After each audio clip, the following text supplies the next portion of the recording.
Por que você pode roubar legalmente um navio afundado? Em 1994, a NASA estava transportando um tanque de combustível ET-70 de Nova Orleans para Cabo Canaveral, na Flórida, para ser entregue no Centro Espacial Kennedy. Era um trabalho feito por dois barcos, uma barcaça oceânica chamada Poseidon e seu rebocador de escolta, o J.A. Oregon. Mas bem aqui na costa da Flórida, os dois foram pegos por uma tempestade tropical, e o rebocador perdeu força. A barcaça, com o hangar do tanque de combustível funcionando como uma vela, começou a arrastar o rebocador ainda mais para o mar. Eles pediram ajuda à guarda costeira local, mas a guarda costeira não podia ajudá-los. Neste ponto, a única opção de sobrevivência do rebocador era cortar a barcaça e seus milhões de dólares em carga. A maioria das pessoas pode ver isso e pensar, esta é uma situação ruim, mas há um grupo diferente de pessoas que pode ver isso como uma oportunidade de ganhar muito dinheiro, desde que eles tenham uma grande embarcação marítima que seja capaz de rebocar grandes cargas. Uma compreensão completa da lei marítima e possivelmente um diagnóstico de psicopatia é pensar que, na verdade, esta é uma situação incrível para se ganhar muito dinheiro.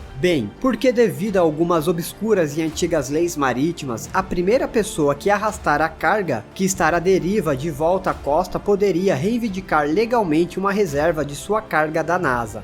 Sim, isso mesmo, você ainda pode saquear navios legalmente. Deixe-me explicar melhor. Normalmente, casos como este não se resumem a leis marítimas obscuras que precisam ser explicadas em vídeos do YouTube de alguns minutos. Algumas dezenas de grandes cargueiros se perdem no mar todos os anos. Nestes casos, a empresa dona do navio não precisa ir ao tribunal. Geralmente o que acontece é algo chamado de salvamento de contrato. A maneira como isso funciona é bastante direta. Quem possui o navio em perigo elabora um contrato com uma empresa de salvamento dedicada para economizar o máximo possível das perdas do navio ou da carga. Veja, por exemplo, o Costa Concordia. Este foi um dos maiores contratos de salvamentos já concedidos e foi disputado por meses. Eventualmente, duas empresas venceram essa disputa pelo contrato, a Titan Salvage e a Mico Perry, que trabalharam juntas para reflutuar o navio por uma quantia predeterminada. Mas não estou aqui para falar como os contratos funcionam. Estou aqui para responder uma pergunta muito mais interessante.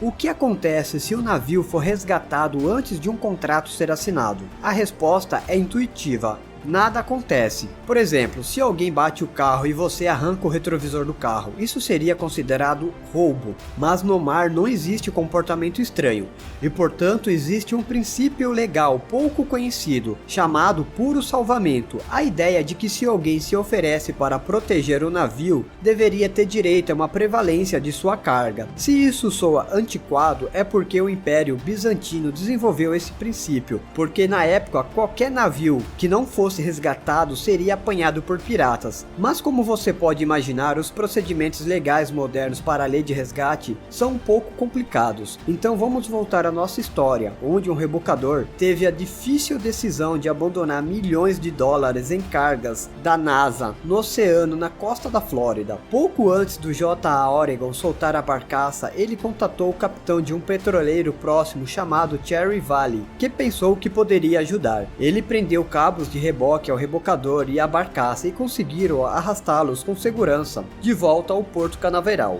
Bem, essa era uma situação relativamente rara, em que alguém oficialmente cumpriu todos os 3 critérios legais modernos para fazer uma reclamação de salvamento puro. O primeiro deles é chamado de perigo real. Se você está tentando reivindicar a carga, você tem que provar ao tribunal que a carga estava realmente em perigo. Você não pode simplesmente arrastar um barco para a praia em um belo dia de sol e exigir parte de sua carga. O grau de perigo também é relevante. O tribunal geralmente determinará quanto o salvador tem direito com base em quanto perigo a carga estava em primeiro lugar. A segunda condição é serviço voluntário, que é meio estranho. Basicamente, qualquer um pode ser um salvador. Uma pessoa qualquer pode ser um salvador, mas apenas se a pessoa se voluntariar. Então, em outras palavras, você não pode fazer uma reclamação de salvamento puro se tiver como profissão salvar cargas. A guarda costeira, por exemplo, não pode fazer reivindicação de salvamento puro porque é seu dever oficial de guarda das costas. Isso também se aplica a qualquer pessoa contratada para salvar a carga. As empresas contratadas pelo pessoal do Costa Concórdia não teriam sido capazes de se virar e dizer que estavam realmente fazendo salvamento puro, em vez de salvamento por contrato, mesmo que isso desse mais dinheiro. E geralmente qualquer pessoa que trabalha em um navio estaria sobre algum tipo de contrato semelhante. Então você não pode simplesmente começar a saquear as coisas assim que ver uma grande onda se aproximando. Isso também inclui qualquer pessoa agindo em autopreservação. Se por qualquer motivo salvar a carga também significa se salvar, então você não ganha dinheiro por ser um bom menino. A última condição é sucesso, e esta é um pouco dura. Reivindicações de salvamento puro são feitas sob o que é chamado de base, sem cura,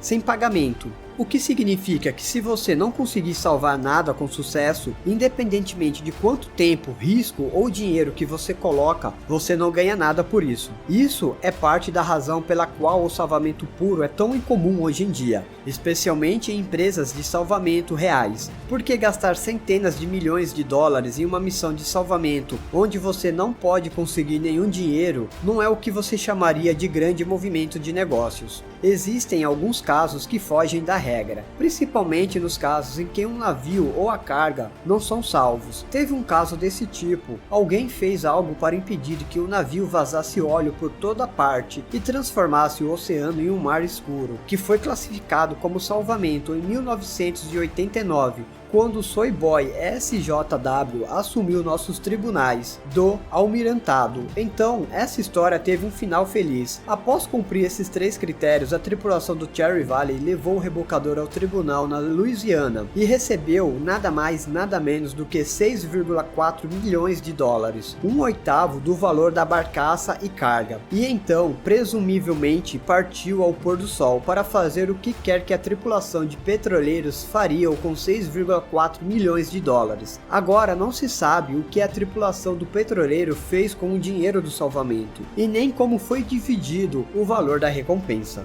Mas aí, se você tivesse uma embarcação capaz de resgatar grandes cargas em alto mar, você faria? Deixa aí nos comentários.